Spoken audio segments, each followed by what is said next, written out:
Are you curious about Gestalt language processing? You are not alone. Join me, Corinne Smoose, and speech therapy PD for our podcast, The Gestalt Get Together. Our episodes try to balance the enthusiasm and excitement about GLP and its associated intervention ideas, as well as a healthy dose of skepticism about how to understand and integrate this paradigm shift into your career and the field at large. We hope that you can get together with us to learn more about Gestalts.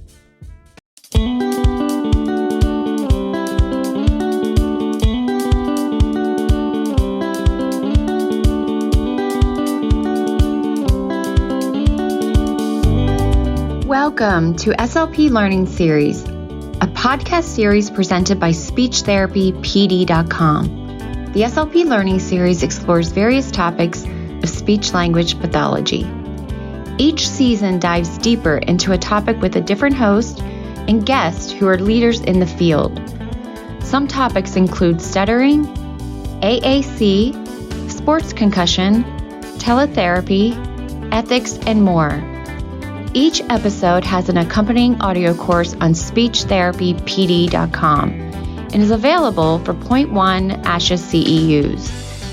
Now, come along with us as we look closer into the many topics of speech-language pathology.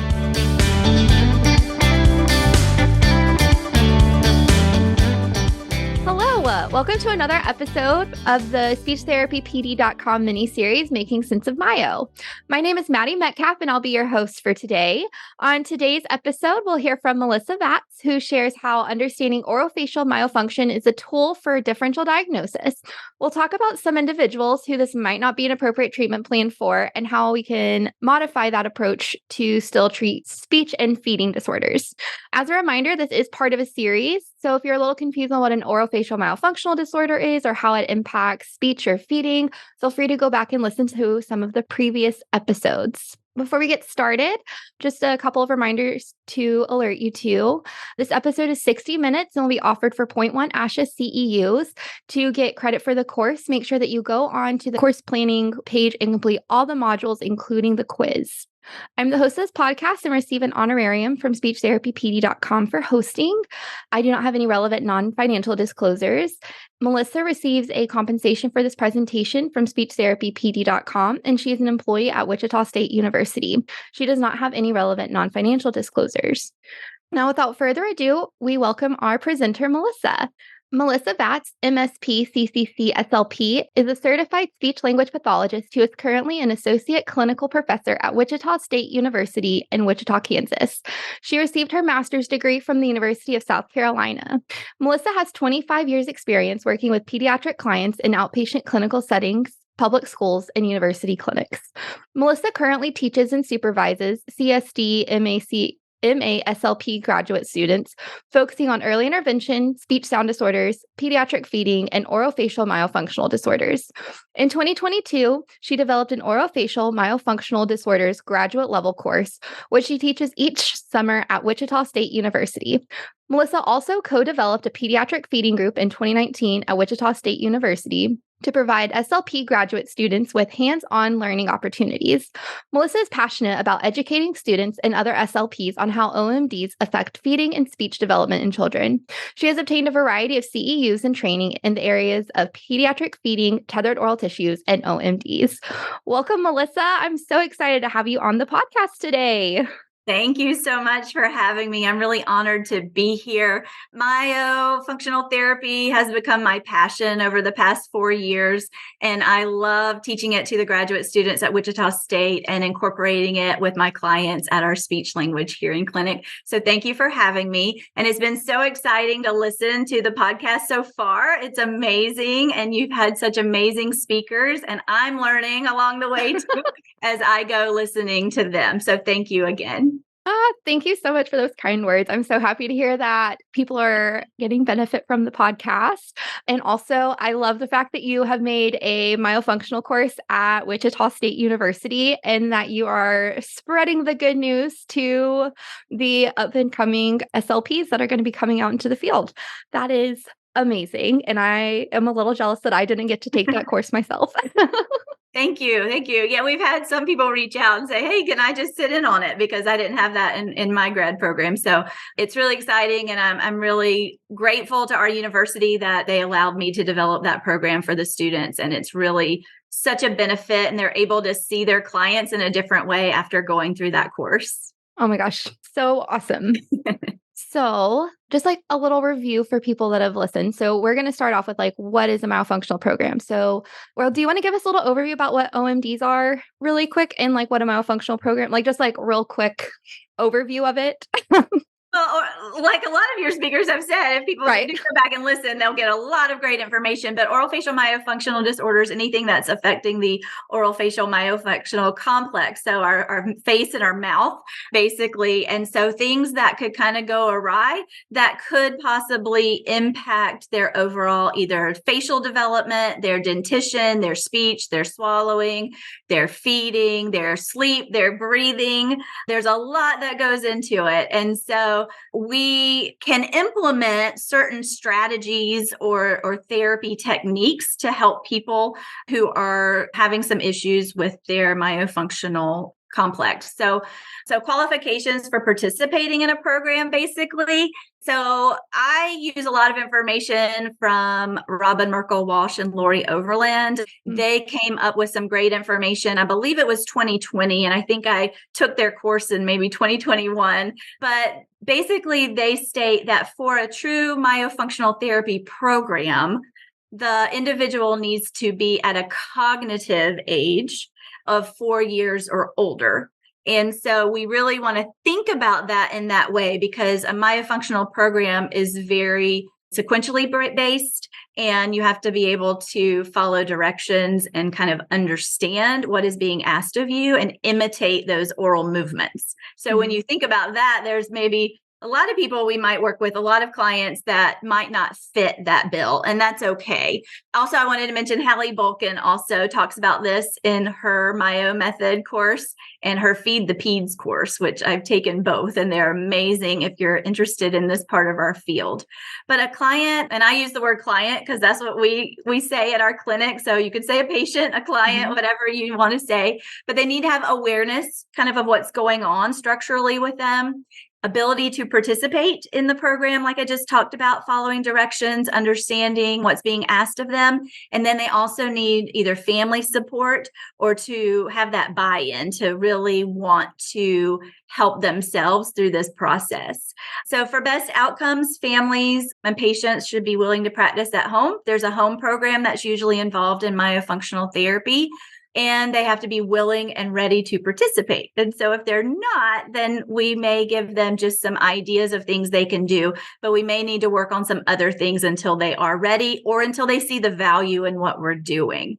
So just because a patient is like 4, 5, or 6 years old, or maybe even older, 11 or 12, does that mean that they might still not be appropriate for a myofunctional program, even if they are at that age, like over that 4-year-old age? Correct. And age is just a number for this. So cognitively, so some of our special needs clients may not be a perfect fit or a great fit for a true myofunctional therapy program.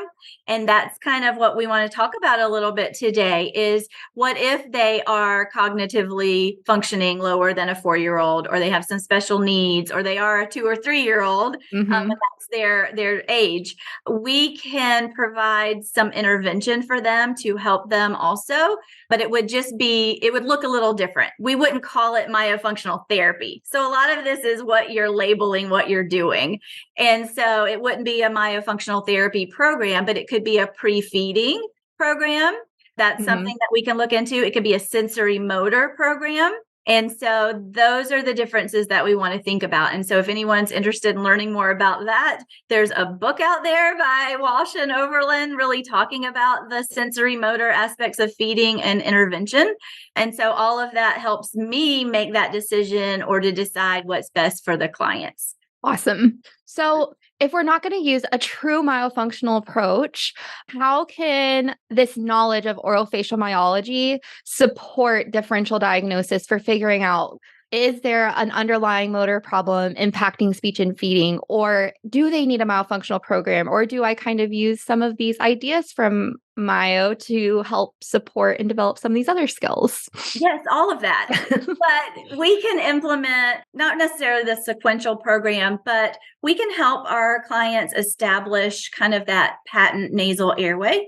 So breathing through their nose, we can establish that nasal breathing. We can help decrease the noxious oral habits with thumb sucking or finger sucking. We can also look at them in a way to be able to refer them to other specialists. And so an ENT is super important if a client has large tonsils, adenoids, or is a mouth breather, has allergies all the time and can never breathe through their nose. We can also refer to an airway-centric pediatric dentist or orthodontist who has the training and the knowledge in those underlying issues that affect dentition and breathing and speech and swallowing. Sometimes a sleep specialist may be necessary to help kids or individuals in general. I talk kids mostly because that's my focus, but this also applies to adults. We also teach proper positioning of articulators as well. So that typical oral rest posture. So we can do that with basically, I would say 2.5-year-olds and up. And I've done that in my sessions with a client that might just be there for articulation, but I'm noticing that they are a mouth breather all the time. They cannot close their lips and breathe through their nose. They suck their thumb. So what are some things I can do to help with that? Because I know that eventually could affect their overall facial development, as well as their ability to say speech sounds correctly in the future. And it could also be impacting their feeding. A lot of these kids too come and they're coming for me for articulation, but their parents like, yeah, they're a picky eater. And so I also hear that and think, maybe I need to look a little further also because it's affecting several different things. But with your question with differential diagnosis, so what is differential diagnosis? So I looked it up, and Oxford Dictionary says it's the process of differentiating between two or more conditions which share similar signs or symptoms. Well, we do a lot of that in our field as speech language pathologists. There's a lot of overlap with things. And so it is crucial that we understand kind of what we're looking at with each client and treat them as individuals and figure out what's going on with them so we can help them in the best way that we can as their therapist. So for me, it means I'm doing all that I can using evidence-based practice, including research that's out there, as well as practice-based evidence. So a lot of people are doing this, right? They are clinically relevant in sharing their knowledge of some strategies and things to do. So I think that's important. I also use my own clinical experience and what's worked and what's not worked with my clients. And then also the client input, what's important for the client as well as the family. And what do they want to get more support or help with? Sometimes I'm the one that brings up something with sleep or breathing or tongue tie, and then they need to think about it a while, or I need to provide a lot of education and information. And then sometimes they're ready to pursue something further, and sometimes they're not. And that's up to the client. Like, we have to be respectful of that for sure. What do you do whenever you see this airway concern or a like a myofunctional concern or a tongue tie or the need for narrow or like palate expansion and the family just isn't ready to take that step? How do you address that in your practice? I know that's kind of a loaded, hot question, but this is something that I'm kind of learning to navigate in my own practice as well right now. I feel that a comprehensive orofacial exam is one of the most important things that we can do as a speech language pathologist, as well as getting a really great detailed case history from the family. So if they're just coming in for an evaluation, so it's your first visit with them, then I will look over everything in the case history, kind of look at what it's leading me to think is going on. And then when they come in, I'm going to watch, observe, and listen for the entire time they're with me.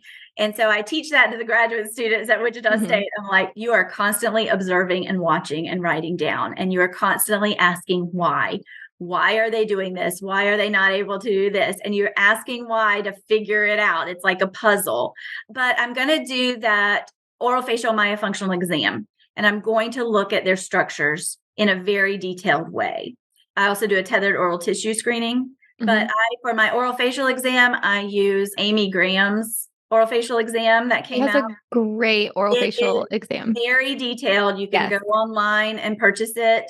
It's very detailed. It covers all the areas that I really want to dive into, but it also gives an explanation of what each area, like why you're looking at it and what it's all about, which for me is great for showing the graduate students, because that's what I want them to have a way to learn and to teach them that. I also do a tethered oral tissue screening on my pediatric clients, and I use Autumn Reed Henning's protocol for that because I took her TOTS course.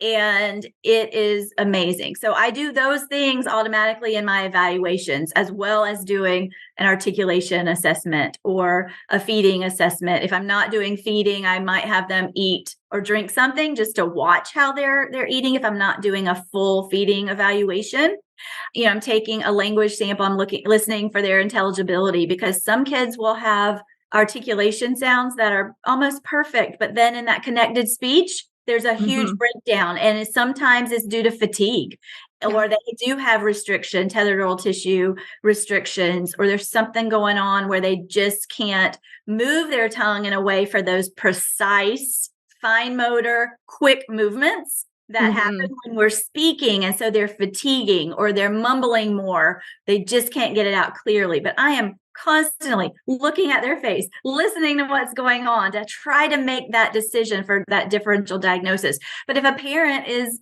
not on board, that's okay. So what I do during that evaluation is I will provide as much information as I can and really apply it to what I'm seeing. So I'm noticing a potential tethered oral tissue or lingual restriction, and I will maybe mention that. I'll show it to the parent, and then I'll tell them why I have a concern or what it may impact.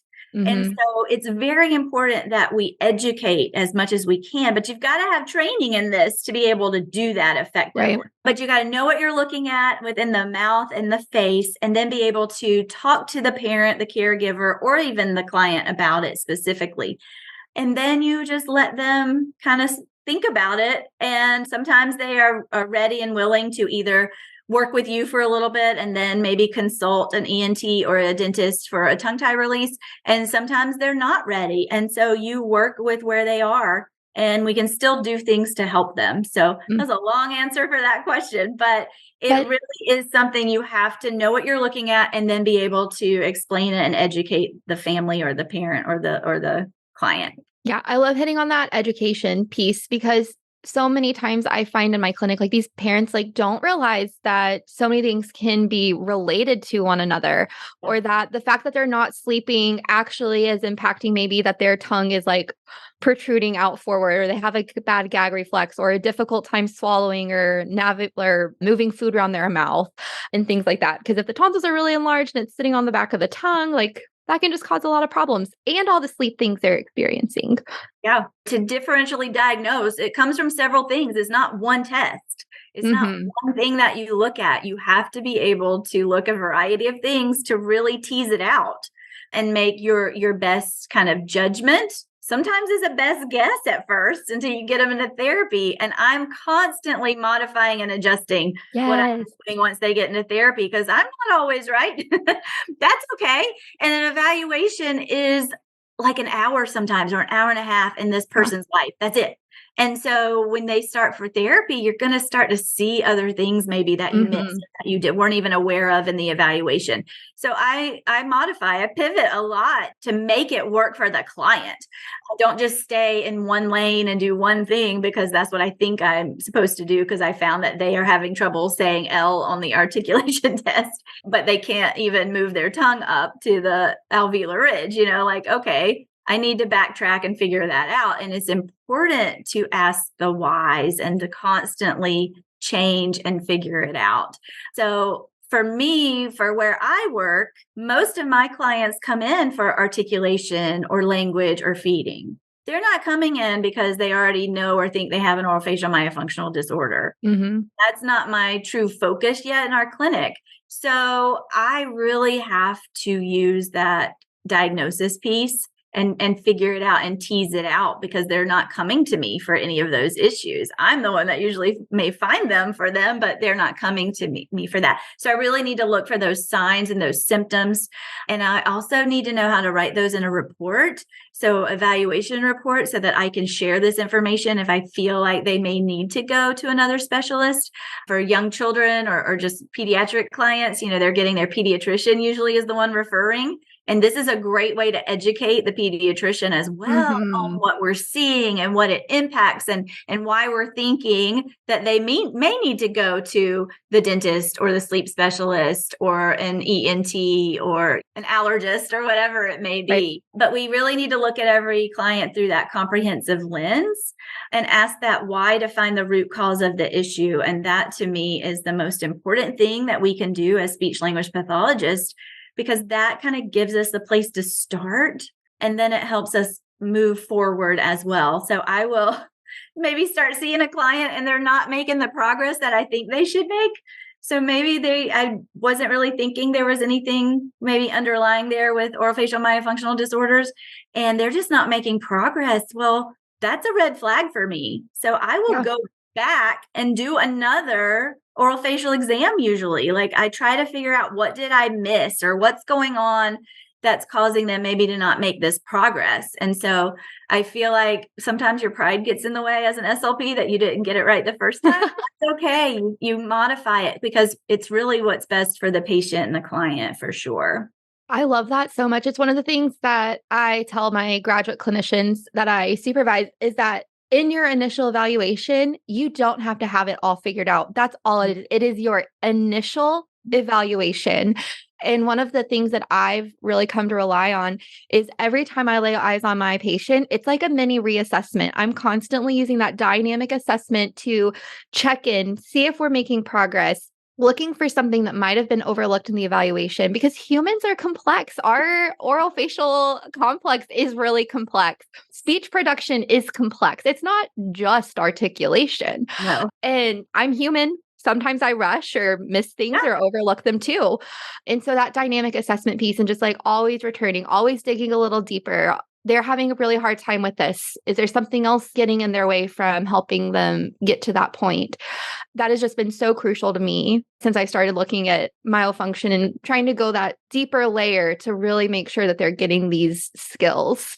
So and I think you had, see if I wrote a quote down from Linda D'Onofrio, from when she was on your podcast. Seeing if I could find it, because I loved it. Because she said something like, if you're working on a sound for 6 months, then it may not just be the sound. Yes, that has become my new motto. I'm like, I may not be quoting it perfectly, but I was like, when I was listening to the podcast a few weeks ago, I was like, yeah, that's so true. Like, that's kind of where I'm coming from. Like, we need to kind of relook at it again, because what did we miss? And anyone who works with children, they are inconsistent, unpredictable. So when you are doing an assessment, they might not be at their best. They don't always open their mouth because you told them to. They don't, maybe you're seeing them in the afternoon and they nap, so they're not happy being there. So they're not as compliant or really willing to show you their mouth. It's invasive looking at that mouth. So I think sometimes that happens too. We just don't get all the information during that evaluation for several factors. And that's okay. Like you said, we're constantly kind of reevaluating and diagnosing as we go in therapy as well. And that's part of what we do. We take data, we evaluate that, we make adjustments in our therapy plan based on that data. So it is something that we do. And I don't think we really recognize it in that way overall. We're just like, oh, we're just doing therapy. But there's so much more to it than that, for sure. I do want to also mention, I use Dr. Richard Baxter's kind of some of his case history information. And he has that free online for people with Alabama Tongue Tie Center. He has amazing information for just tongue ties and sleep and breathing for infants, children, and adults. And so that's a great website and place to go. I love his tongue tie screener because it really covers like feeding, speech, sleep, neck, shoulder pain, all the things that kind of be related to tethered oral tissues. It's a very comprehensive screener. Yeah. What I also want to mention, Maddie, is when we are looking at oral facial structures, and we're looking at the client as they're speaking, as they're eating, we want to look for any compensatory strategies. So Ooh, that's a yes. big thing too. We also want to look at function, right? So just because they have a potential, I say potential because I can't diagnose tongue tie. I say a potential lingual restriction, that doesn't always mean that they're going to have issues because of it. And so we have to look at what impacts function. And that is also important. And getting that training in these areas can help you figure out, is this, affecting their function? Is this a compensatory strategy? Or is this okay for just them as who they are as a human being? We're all different. We all have different structures, and that's okay. So it's very interesting when you really start to dive deep into that, because you can have an orofacial disorder, always the long ones, right? And an articulation disorder, like that's common. You can have an articulation disorder though without an OMD present. And so that's why this differential diagnosis is super important, to kind of tease that out and help figure out what's going on for that client. If it's articulation versus phonology versus apraxia, like we have speech sound disorders, we're constantly differentially diagnosing those because there's different therapy strategies for each of those. And so you don't want to have a phonology kid that you're just doing a straight traditional articulation approach for, because one's linguistically based and language based and one's not. So we are doing that already as speech language pathologists. So this is no different. We're now just looking at the oral structures as part of that puzzle. And is that affecting things as well, or is it not? Yeah. And I love that you're really like teasing that apart, because you can have an OMD and then you can maybe have articulation, a phonological, or maybe even apraxia, or you might have just a phonological disorder with no OMD. So you wouldn't need that function approach to treat your linguistic based phonological disorder. You might have an artic disorder, but not have an underlying OMD. And so I think for me, ever since I learned about myofunctional therapy, it was really seeing that it was this missing puzzle piece for a lot of kids on my caseload, but not necessarily every kid fit into this OMD category. It's like, once again, for me, orofacial myology has just been a tool that I've been able to add into my tool bag to figure out, when does a kid need this? When do they, or an adult, when do they not? How does it fit into the puzzle? And personally, like, this myofunctional exam has kind of just taken the place of my oral mech exam that I was doing before. It's just significantly more comprehensive one that also looks at respiration a little bit more closely and things like that. But I find it really interesting that I don't think Amy Graham classifies herself as a myofunctional therapist, but her oral motor exam that you talked about covers airway and respiration and malocclusion and palate width and all of the things that we're looking at as a myofunctional therapist. So, yes, I agree 100%. And it's just anything that you can find that helps you, to differentially diagnose is super important. So I've just found these things along the way with different trainings and even different Instagram and Facebook posts. Sometimes you'll see something, you're like, well, that looks really interesting. Let me look a little further into this. Let me look to see if this is something that I could use to help me, to help my clients. And so that's kind of how these things have come along, that I've just found these things along the way, and they're amazing. And people are out there doing the research. People are out there, professionals are out there, I guess I should say, not just people, professionals in our field, in the dental world, in the ENT world, in the sleep specialist world. Other SLPs are doing research, are developing things that are more helpful, whether it's a checklist or a orofacial exam or whatever it may be. And they're providing these sometimes for free and sometimes at low cost. And I think we need to kind of find those things and not reinvent the wheel. Like, they've already put in the time and effort to research all that for us. Yeah. One thing that I just want to kind of touch on, because there's definitely a lot of like myofunctional Instagram accounts out there and social media. But what I love that you said is you see something that sparks your interest and you don't just take it at face value and move along, but you take the time to dig into it further. So not what this podcast is about necessarily, but I think that's really important in this age of like social media information to always like dig a little bit deeper and verify that for yourself. Look at the references, they shared them, like go ahead. Like, it's okay to dig a little bit deeper and use those as use those Instagram or Facebook posts as like a jumping point to inspire you, but to always like dig a little bit deeper, find out a little bit more information about what that person is sharing. Yeah, but social media, I feel like, has helped us so much to be able just to see what's out there in our Oh, field. yeah. Whereas before social media, we were all kind of in our own little area of the country or in the world, in our own state, in our own clinic, in our own school. And you really only had the people around you to kind of figure it out. So I feel like it's opened the door just for a lot of great information to see kind of what's going out there. But you've got to use your problem solving and critical thinking skills and see, is this something that's appropriate to use with your clients, but also is it beneficial? Is there any research to it? Using that evidence-based practice that type of thinking is what we need to do. So for sure. Yeah, it's really funny. I definitely have to thank Hallie Bolkin for being the reason that I fell into the myofunctional world. And it's because I saw some really interesting Instagram posts from her. No, she's good at marketing it. So I think she does catch your eye. But for me, I was getting into pediatric feeding and I was taking multiple courses from multiple providers, learning more about pediatric feeding. Hallie Bolkin was one of those with Feed the Peds, but I kept hearing things about orofacial myofunctional disorders. And I was like, what is this that I'm just not as familiar with? And so for me, this has been now about a 4-year journey out of my entire career of really diving into what are orofacial myofunctional disorders? What does that mean? How can I implement that with my current clients? And I'm able to see them through a different lens. And that has been very beneficial, I think, overall to help them make the best progress that they can. Because if they've got large tonsils adenoids or potential lingual restriction, I can look at that, but I can say, hey, is this contributing? Maybe they have a low tongue resting posture, right? Open mouth breathing.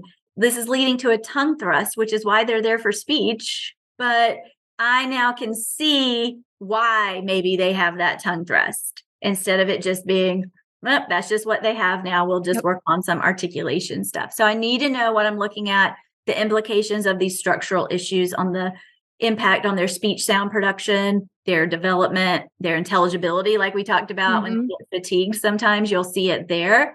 And so in feeding aversions, we see a lot of that in feeding therapy when I'm doing that at our clinic. A client cannot lateralize their tongue in the oral cavity, out of the oral cavity. And so they're not able to clean their molars to get the food out. They're not able to have a rotary chew because that tongue is not moving laterally. All the things that we know should be happening, but I want to know kind of why this is a problem, why this is an issue for this client, and start there. So I also learn a lot from Shar Boshart, and I've read a lot of what Pam Marshala did.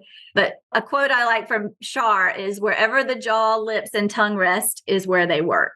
Oh, that is so good. And that was eye-opening for me, that simple quote. So wherever the jaw, lips, and tongue rest, so our typical oral resting posture, is where they work.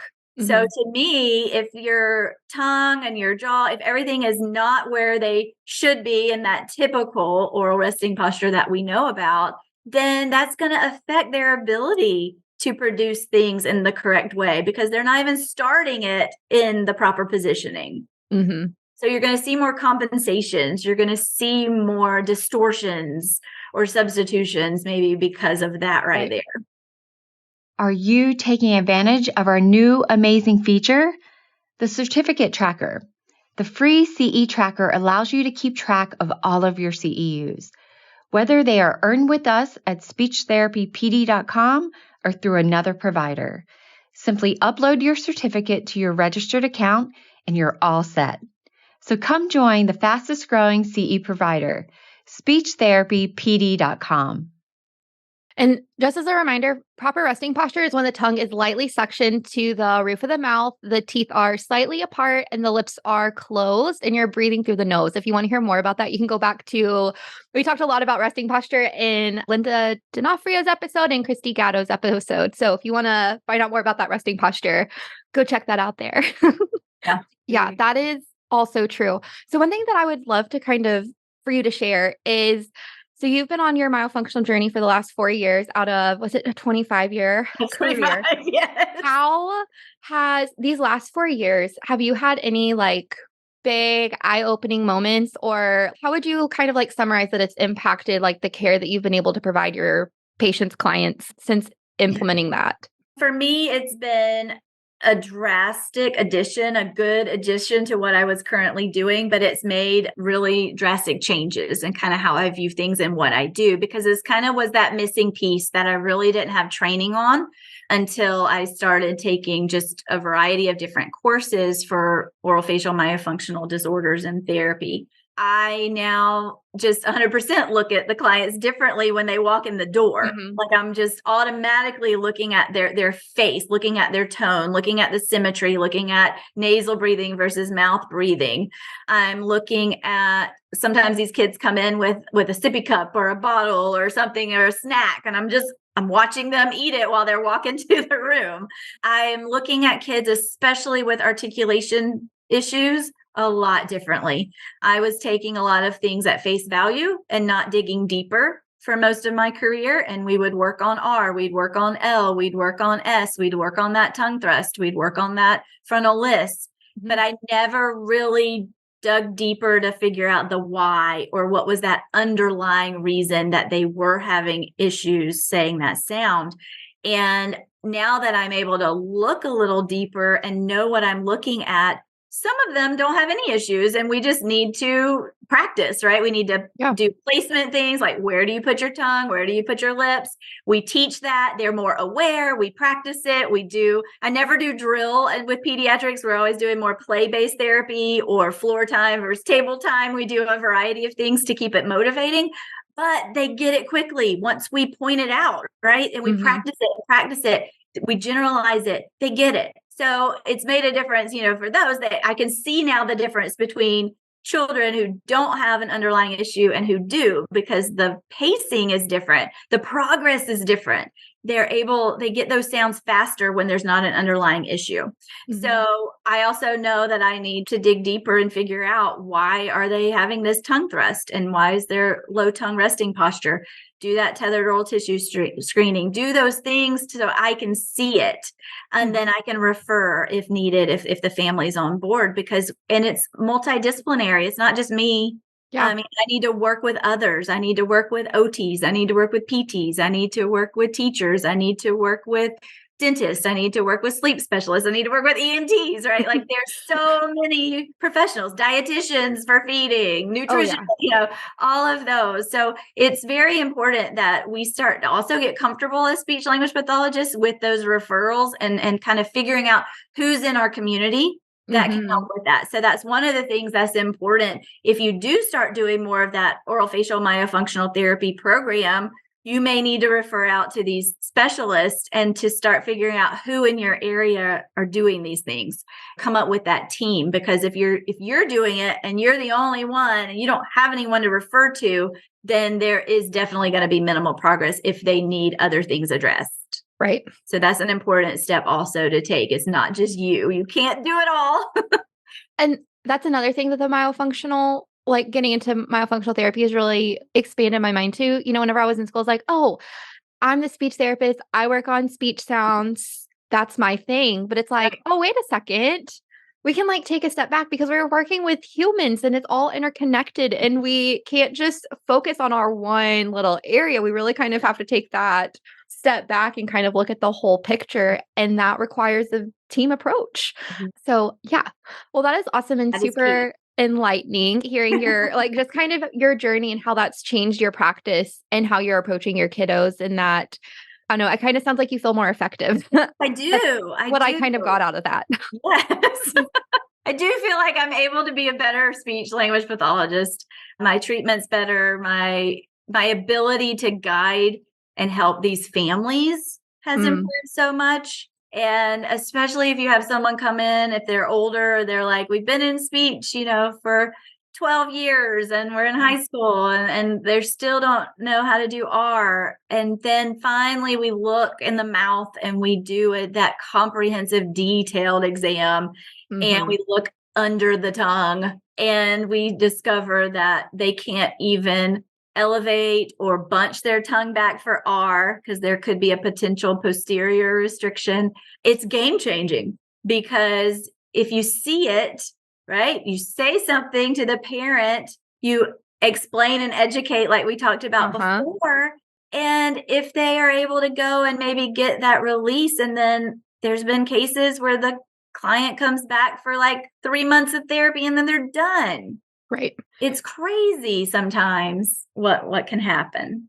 Right. But I mean, that just kind of goes back to Linda and Christy and Dr. McLeod's episodes. Like, speech requires muscle usage. It requires the tongue to move in different shapes and pull back and tense and relax. And we have to make sure that it can do all of those things and it's not impacted or restricted, or maybe they just don't know how to move it. And so they need a little help and guidance learning how to control their tongue muscle, because there's not always a tongue tie. We just can't discount that when we're working with speech sounds or feeding or what we treat as speech pathologists. Exactly. So when would a myofunctional approach not be appropriate to implement? We kind of touched on that at the beginning. Yeah, we kind of talked a little bit about kind of what, if they're ready or not, kind of their mindset, their cognitive age, home program, their willingness to practice. So like we said, not all speech or feeding clients have an OMD. Articulation delays are not automatically caused by OMDs. We need to see they could have an OMD, but function's not impacted. So all of those things we need to tease out. That's a good one. Here's an OMD. They're mouth breathing. They have a low tongue resting posture, maybe, but like there are jaw tongue dissociations there. There's no speech issues. They have a pretty decent chew. I've seen a couple of those, but usually there's an airway problem. And so we get the tonsils removed and then it's like, oh. So technically there was, function was an issue for something that wasn't related maybe to speech and swallowing, right? Maybe feeding. So it may not have been related to what's in our scope of practice as speech language pathologists, but it may have been impacting something else. But you have to kind of be able to see that a little bit. And I feel that sometimes as speech language pathologists, we are trained to see the client as a human being. We individualize things. We're able to kind of see the bigger picture. And I feel like we can see the whole client. And I feel like we become sometimes the case manager. We see things and we refer or we educate, and we do that. It's part of just who we are, as well as what we've been trained in our field of study. But I feel like we're a case manager sometimes. So this adds to that. So being able to see those things like, hey, they have that low tongue resting posture. I looked in the back of their throat and their tonsils are 75% occluding the airway space. They're not red or inflamed, but we know that that is affecting their ability to sleep and breathe well. And it could eventually maybe affect their facial development if they're young, but also you'll see it in older kids. It has already affected their facial development where they have longer faces because of that. So being able to look at those things to determine that is super important. If they cannot participate maybe in the orofacial myofunctional program, I think I mentioned earlier, it may look a little different, like pre-feeding and sensory motor approach. So we can work on some of those underlying things that we talked about earlier. Readiness for intervention is key. Can the family consistently practice at home? The time of year could be an issue. If it's winter and maybe they get sick all the time, they may not be able to really work on that nasal breathing because they're congested all the time. So we have to factor those things in. Do they have allergies? Do we need to send them to an allergist first? Like to really look at those things. Do they have buy-in? Is this a priority for the family? Because if not, then you're not going to make good progress and you may just have to wait. And sometimes, we just have to say that's okay, as long as you've done your due diligence, you've educated and provided information so that they can make the best decision for them. If they have a palatal expansion device in there, sometimes they won't be able to work on tongue resting posture, right? Where the tongue tip rests. If it's one that's kind of a permanent one, not one that can be removed. So we have to look at what is already in their mouth. Is this something we can even focus on at all? So there are several things like that that would impact their ability to not work with our program. Can you ever modify a myofunctional program to support speech feeding and swallowing skills? And so like if they're not appropriate. Yeah, so I feel like orofacial myofunctional therapy helps to prepare the oral structures for certain things. So if a client is getting a tethered oral tissue release, so we can help prepare that tongue and the oral structures prior to that release, as well as after that release. We can improve range of motion of the oral structures. We can improve airway patency and performance. We can improve overall function and coordination of the muscles to improve speech, feeding, swallowing, breathing, and sleep. So it helps with all of those things.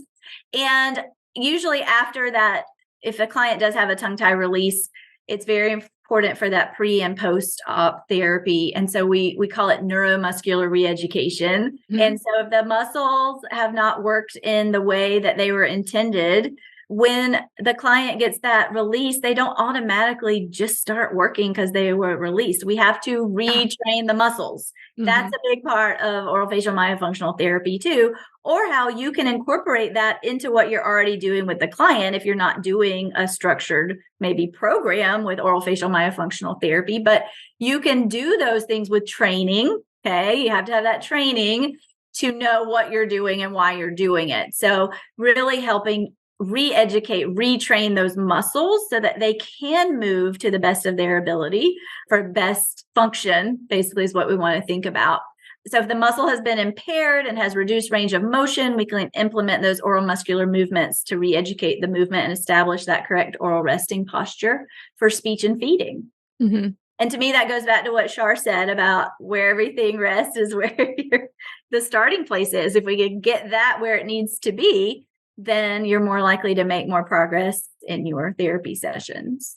I also like to look at Shar Boshart and Pam Marshala have tongue stabilization and mobility charts and information for consonants and vowels. They talk about jaw grading, like how your jaw has to be open for certain vowels and for certain consonant sounds. So that perfectly fits in with the orofacial myofunctional component when you're teaching speech sounds. What is that individual supposed to do with their mouth for that sound? How wide is their jaw open? If they're unable to do that, we need to figure out how to help them get to that point, or those sounds are never going to come in precisely like we want them to. But they have some great palatography, Pam Marshala, for speech sounds, where it shows where the tongue is stabilized, right?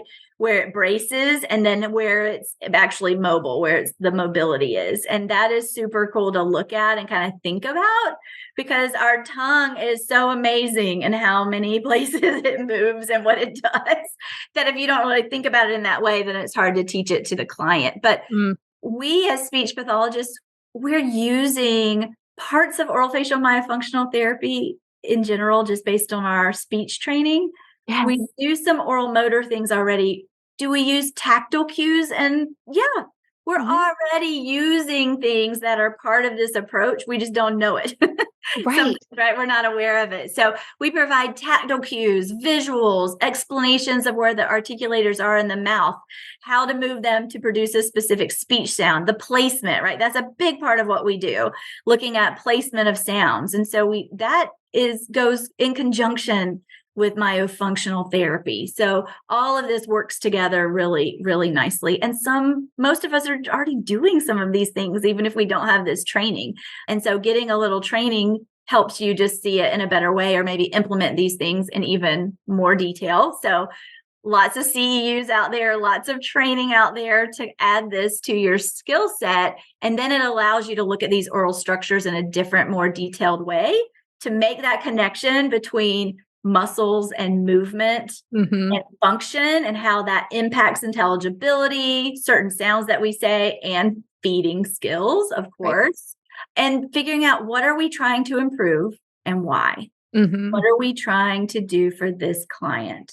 What is impacting their ability to progress or to perform appropriately? And if we ask that, then we're able to set great goals for our clients. Oh, I love that. And it also ties in really nicely with the quote from Linda that you share, where like, if we're not getting a speech sound in 6 months, like we really need to evaluate. And I think that goes for if we're not seeing decent progress in that 6-month time, not waiting like, okay, well, I've been working on L for 6 months and, they still just can't lift their tongue up to the spot to get a good L. It's always a W. Well, Right. like if we notice that, at the 3-month point that they're still not lifting their tongue, like Mhm. let's do a little bit more digging. Let's dive in there. Because if we are giving those tactile supports and those visual cues and all those things that we're already doing as speech pathologists, well, Mhm. like let's pivot our plan a little bit. Like that's okay to do that. Right. And I see so many kids, and unfortunately they're saying, oh, they just plateaued. This is as far as we can go with them. They Yeah. just can't do any more. And my first thought is, did anyone look in the mouth? Mm-hmm.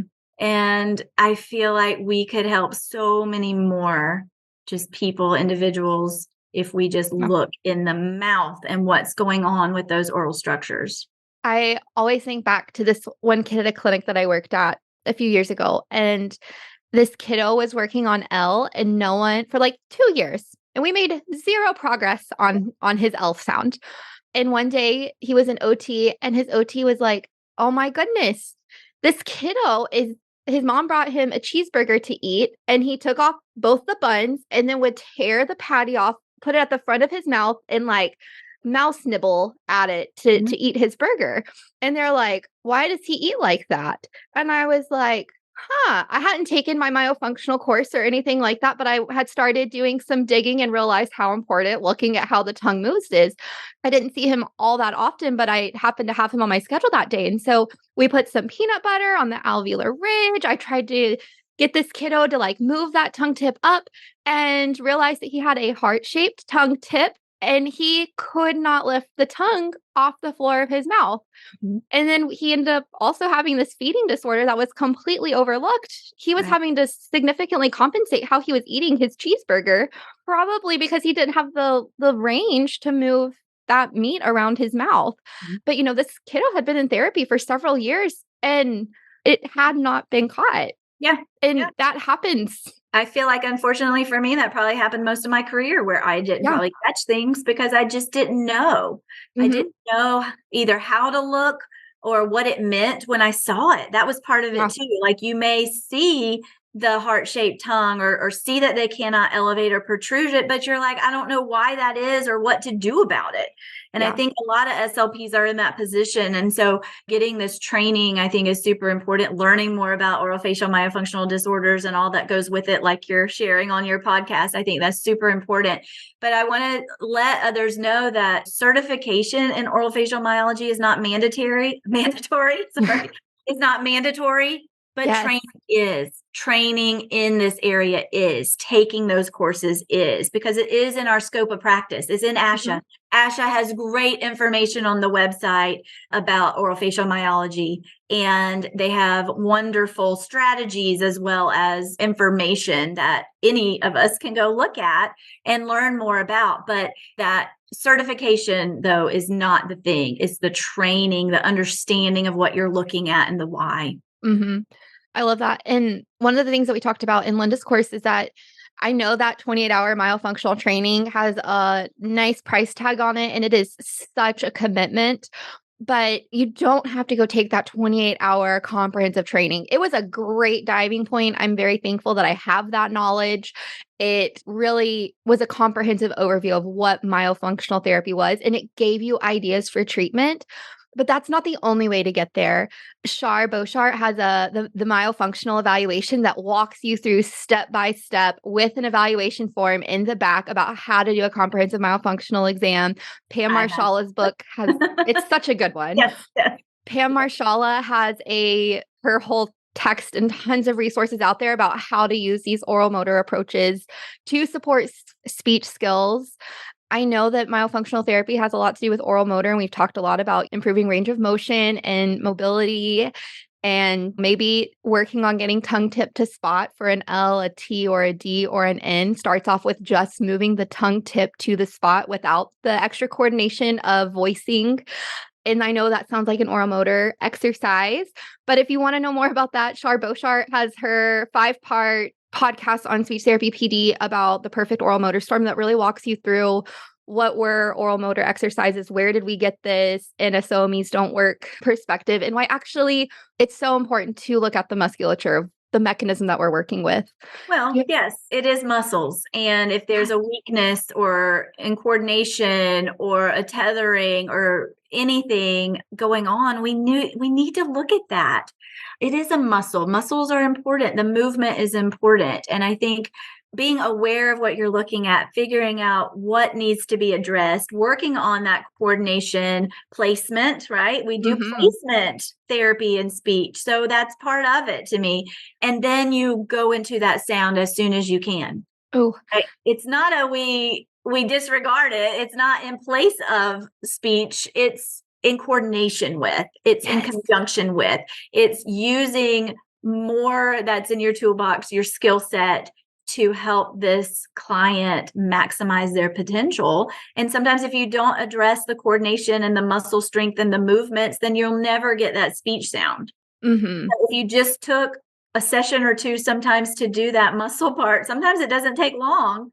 Yeah. It goes right into the speech sound. And look, now they're making that progress. And if you never did that, now you've got that client who's just sitting there every week coming, which I feel personally is unethical. If I am providing services and they're not making progress and I'm not willing to figure out the why or work on other things to help them because I'm just not sure of what to do or why I'm doing it, that to me is unethical. I've got to figure this out for the client. I can't expect them to pay for my services when they're not making progress. That's just wrong.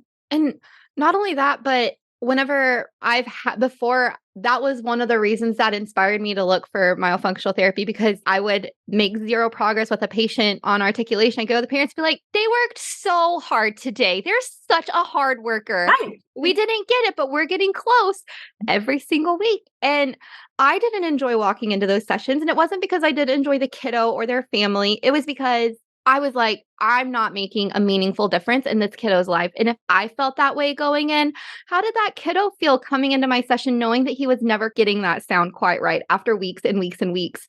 And so not only does it feel unethical, but it also, like, how does that kiddo feel? Like, I feel like myofunctional therapy sets kids up for success, especially if they can't find that placement. And I love that you hit on that. Whenever we're talking about speech, we have to look at manner, voicing, and placement. And placement is a motor. It's a motor move, like it's a motor movement of the tongue. And we have to make sure they get that motor placement. So I love that. Exactly. Such a little nugget of wisdom that you shared with me right there. Oh my gosh. Okay. So could you share just a little bit about what one of your treatment sessions might look like with and I know this is going to be individualized. Maybe you just want to pick like a general idea for like an articulation or a feeding kiddo, but one that you're not implementing a myofunctional program with, but using these myofunctional ideas and framework on how you would kind of approach that in a session. Yeah, I'm working with a 6-year-old. He had tethered oral tissue and they did get a release. And he is they're looking at his tonsils adenoids because they're large. So we did the pre and post-op with him with moving his tongue in his mouth. So what I incorporate is opening the mouth as wide as you can, that jaw opening, and then trying to elevate that tongue as high in the mouth as you can to kind of stretch that lingual frenulum. And you can't stretch it. I mean, like after increasing the range of motion is what I need to say. We also incorporate that tongue elevation, but also lingual palatal suctioning. So being able to pull your tongue all the way up into the roof of your mouth, and then we click it. So most kids can do a click, but then to hold it is another story. So if we can do a click, I'm like, okay, that's the first step. But then I'm like, okay, pull your tongue up to the ceiling or to the sky or pull it up as high as you can. And that is increasing that range of motion and coordination. But that is also helping with some of these sounds like R, being able to move that tongue in different ways like that and having that lingual palatal suction. So I'll incorporate those within our articulation therapy sessions. We talk about placement a lot. So where the tongue needs to go to produce L. So on the alveolar ridge, of course, I don't use that term in sessions, but behind your teeth, you feel the bumpy part. I use the mouth puppet a lot to show them and move that tongue around. I use dum-dum suckers and things like that to help them know where to put their tongue and to increase that awareness, because that's what it is too. Most adults don't know what their tongue does when they're talking. So I can't expect a child to know what I'm talking about without providing more tactile and visual cueing. And so that's what I incorporate to get that placement or to get that strength or that coordination. And then we practice that with the speech sounds. And then once they've got it, then we can move through either the traditional hierarchy for articulation approach, where you're like isolation, syllables, words, all that. Figuring that out for them first, though, is super important. But we have sessions where we are maybe doing those movements, and then we're practicing that L sound right away in an activity that's fun and motivating for the child. And so that's just an example of kind of how I would incorporate it in a session. Awesome. I love that. That's really similar to how I do that with kind of that younger age range as well. And honestly, even if it is like 6, 7, 5-year-old that I'm doing, well, I mean, any age really, that I'm working through and they have speech sound errors, I know that in my traditional training, you establish the foundation and then you move into speech. But, if my patient's parents' primary concern when they come in is they are so unintelligible, I'm like, okay, we're going to do these myofunctional exercises. And then for the last few minutes of the session, we're going to take these these systematic myofunctional exercises that we worked on. And then we're going to pair them back to their speech sounds that we're working on. Yep. And so and I think going back to what you mentioned earlier, like the client values and what they hope to get out of therapy, they can't come and be like, oh, we're concerned about speech sounds. And I'm like, well, you have a myofunctional disorder, so we're going to do this instead of that. It's really like, which sometimes that needs to happen first, but that's a conversation you have with the parents. And I met Melissa at a Walt Fritz course. So the biggest takeaway I got from that was shared decision-making with your client. And it's like always just like having those conversations, being like, this is what I see. How do you think we should approach this? What are you thinking? Like, let's talk this through together and come up with the plan that you think would be best for your child together. But oh man, Melissa. When I work with kids, though, it's all about being creative too and helping them. So when I'm working on nasal breathing, of course, making sure if they can breathe through their nose, and I want lip closure and nasal breathing, we'll do smelling activities. So we use smelly markers and smelly Play-Doh, and we'll have a little paper bags with like a lemon in it, and we guess what's inside by smelling. So then I'm enforcing and reinforcing lips closed, breathe through your nose, smell what's in there. We try to get 3 smells in a row, and then we get to guess what it is, or we're coloring a picture with those smelly markers. So we try to be really creative in how we are getting to it, because they're kids. Just sitting there and saying, close your lips, breathe through your nose, we're going to do it 10 times. How boring is that? So we try to structure it and pair it with things that are motivating and interesting and fun, but are relevant. Like, smelling through your nose is important, but that's helping with correct oral resting posture. Oh, I love that idea. I am going to have to do that. And also, what a great idea for those picky eaters that working on smells and things like that too. Oh, that is a great idea, Melissa. How fun. To me, it seems simple, doesn't it? But it is. It's very powerful. And they are willing to close their lips and smell through their nose for a certain amount of time based on where you are, of course, in their abilities. But they can do that. Yeah. And like, how functional is that also? Right. So that is awesome. It is. Well, Melissa, we have done our hour. This was so amazing. You are a wealth of knowledge, and I learned so much from you. You gave me some really good little nuggets of wisdom today. I'm going to try out this smelly out of some bags because it's genius. But thank you so much for coming on and really sharing like how myofunctional therapy can be used as a tool for differential diagnosis. This is going to add so much value to the overall series, and I know people are going to really enjoy hearing about this. Thank you for having me, Maddie. I enjoyed it. This was fun. I love talking about it. So thank you. Oh, absolutely. It's my favorite topic. So as a reminder for everyone joining us, make sure that you go onto your course content page and complete all of the modules for credit for this course, and we will see you next time.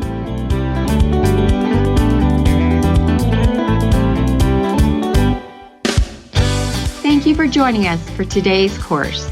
To complete the course, you must log into your account and complete the quiz and the survey.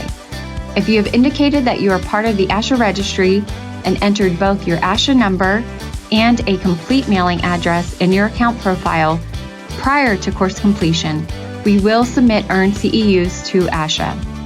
Please allow 1 to 2 months from the completion date for your CEUs to reflect on your ASHA transcript. Please note that if this information is missing, we cannot submit to ASHA on your behalf. Thanks again for joining us. We hope to see you next time. Thanks for joining us at SLP Learning Series. Remember to go to speechtherapypd.com to learn more about earning ASHA CEUs. We appreciate your positive reviews and support and would love for you to write a quick review and subscribe. If you like this and want to hear more, we are offering an audio course subscription special coupon code to listeners of this podcast. Type the word SLP Learn for $20 off. With hundreds of audio courses on demand and new courses released weekly, it's only $59 per year with the code. Visit speechtherapypd.com and start earning ASHA CEUs today.